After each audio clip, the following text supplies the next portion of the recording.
Vamos lá, pessoal, voltando para finalizar aí a aula de bem-estar animal, né, os conceitos de bem-estar animal. Falamos sobre as 5 liberdades agora e mais uma vez eu vou ressaltar, é muito importante que você decore, que você consiga identificar essas 5 liberdades, tá? Porque como eu disse, eu só consigo entender que esse animal está sendo privado de alguma atividade ou está tendo, aliás, desculpa, os seus padrões de bem-estar comprometidos quando eu conheço os padrões de bem-estar. Não adianta eu querer falar que o bem-estar está comprometido, sendo que eu não sei nem o que é o bem-estar comprometido, tá? Eu vou ajeitar aqui. Então é muito importante que a gente domine aquelas situações em que o animal pode estar sim sofrendo uma violação dos seus direitos básicos. São aqueles direitos que o tratador, que o tutor é obrigado a oferecer aos animais. São as 5 liberdades, tá? Então, dica de estudo, lembre das 5 liberdades, que é a base do bem-estar, tá bom? É a base do bem-estar animal, são as 5 liberdades. E agora, pessoal, a gente vai falar de outra situação, que agora eu conhecendo as 5 liberdades, eu conhecendo como são as 5 liberdades, tá? Eu quero agora mostrar pra gente quais são as situações que eu consigo identificar que um animal está passando por maus tratos, tá? Como eu consigo entender? Já que eu tenho um paciente que não fala, aquela velha história, né, do animal, não fala, reage pouco. Então, como eu consigo entender o porquê e como esse animal está tendo, aliás, o seu direito de bem-estar violado, tá? Então é muito fácil eu conseguir entender isso a partir do momento que eu entenda quais são as 5 liberdades, tá? Então no bem-estar a gente vai falar bastante das 5 liberdades, sempre, tá bom? Então vamos aqui agora falar sobre você está enxergando, tá? Assim. Então vamos lá, indicadores de bem-estar comprometido. O que são esses indicadores? Esses indicadores são os parâmetros que nós vamos avaliar para saber se os animais estão sofrendo com a falta do bem-estar, tá? Como eu já disse, conhecer as 5 liberdades é o pilar de reconhecer uma situação de bem-estar.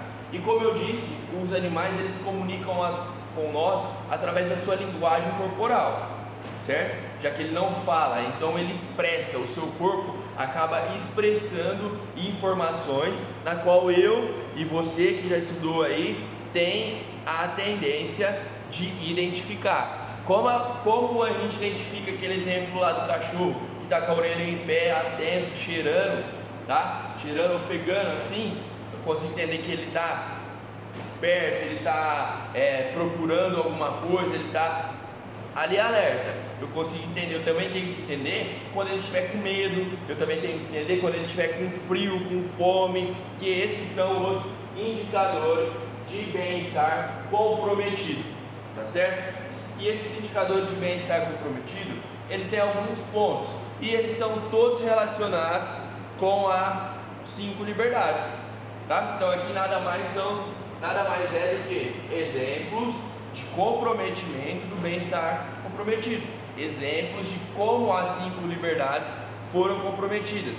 Lembrando que basicamente as 5 liberdades elas são a base do bem-estar. A gente estuda o bem-estar a partir das 5 liberdades para conseguir reconhecer, para conseguir garantir. Aliás, a garantia do bem-estar é garantir sim as 5 liberdades, tá? Então vamos começar aqui falando sobre os indicadores, né? Que são o primeiro indicador de atividade de bem-estar comprometida é a atividade de atividades limitadas, tá? O que seria atividade limitada? Atividade limitada é quando o animal tem os seus movimentos, as suas ações limitadas. Lembra aquele exemplo que eu falei para vocês É a terceira vez que eu vou falar desse exemplo, do fio correndo no chão e o animal preso sobre aquele fio que fica corrente no chão. Aquilo ali, o cachorro preso naquele fio ali, é um índice claro de que as suas liberdades estão comprometidas ali, tá? Atividades limitadas. Não é possível um animal ficar com o seu bem-estar em dia, o seu bem-estar fugiu a palavra, o seu bem-estar em limites ideais, ele não está em atividades limitadas, é impossível. Ou seja, o animal ele consegue andar, correr, pular, tá? Então isso é as atividades limitadas. Então quais são os exemplos de atividades limitadas? Então a corrente, né, no chão, o fio de arame no chão e o animal preso na coleira, ele só vai até onde o fio deixa. Outro exemplo claro, a gaiola, né? E a gaiola não é só de aves, tá, pessoal? É que hoje em dia, não sei, a faixa etária aí tem alguns que são da minha idade só, mas o resto do pessoal é mais novo. Antes, nem tão antes assim, os animais podiam ser expostos e utilizados em circos. Então, nos números, né, dos circos, eles podiam ser utilizados. Então, eles viajavam com o circo para todo local. E eu não estou falando de um cachorro, vou falar dos animais que eu já vi no circo quando eu era pequeno. Já vi leão, já vi elefante, já vi orangotango, já vi várias espécies de cachorro, já vi girafa, tá? Então esses animais eles vão ficar em cativeiro, não tem como. E esse cativeiro não é uma baia com determinação, uma baia com um local especificado, ou uma baia com ações próprias para esse animal. Então são gaiolas, tá? Gaiolas que vão comprometer as atividades limitadas, tá? Então o que eu limitar a atividade do meu animal, se eu colocar lá um macaquinho, um saguizinho na gaiola, eu estou comprometendo as atividades limitadas. E sempre quando eu ver, o animal pode estar saudável, o animal pode estar lá brincalhão, tudo, mas se ele tiver com sua atividade limitada, tá?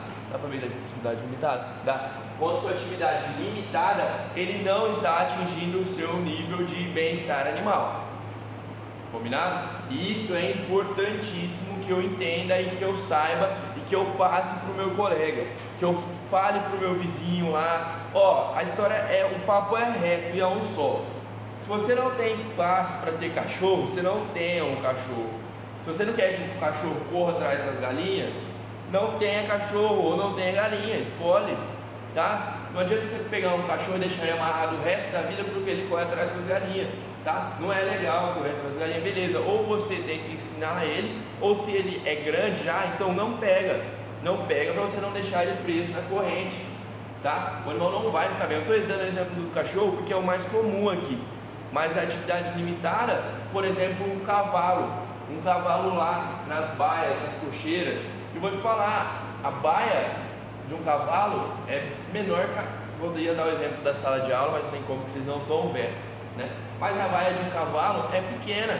Se ele ficar 24 horas do seu tempo ali naquela baia, ele vai ter problema de atividades limitadas, tá? É que acontece o seguinte: quando o cavalo está preso na baia, os cavalos são tratados em baias, tá? Na maioria das vezes, pelo menos aqui no interior, né, eles são soltos todos os dias para pastar, para dar uma corrida, andar um pouco, e aí ele é guardado, tá? E tem a opção também de ele ser apenas recolhido em um momento específico para alimentação, tudo.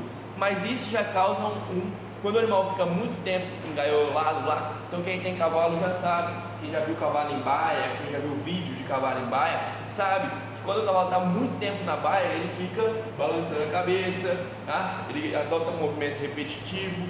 Então esse é também um comportamento de atividades limitadas, tá? Então esse é o nosso primeiro indicador de bem-estar comprometido. É a primeira forma que eu consigo entender que um animal está com as atividades complementares, as atividades limitadas.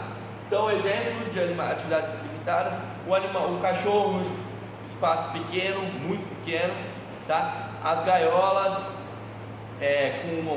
com animais silvestres, com animais que não eram para ficar em gaiolas, tá? O cavalo muito tempo em baia, muito tempo. Só lembrando que na maioria das vezes da criação o cavalo é solto, tá? Ele fica solto também, não só na baia. Então tudo isso é comprometedor de atividades limitadas.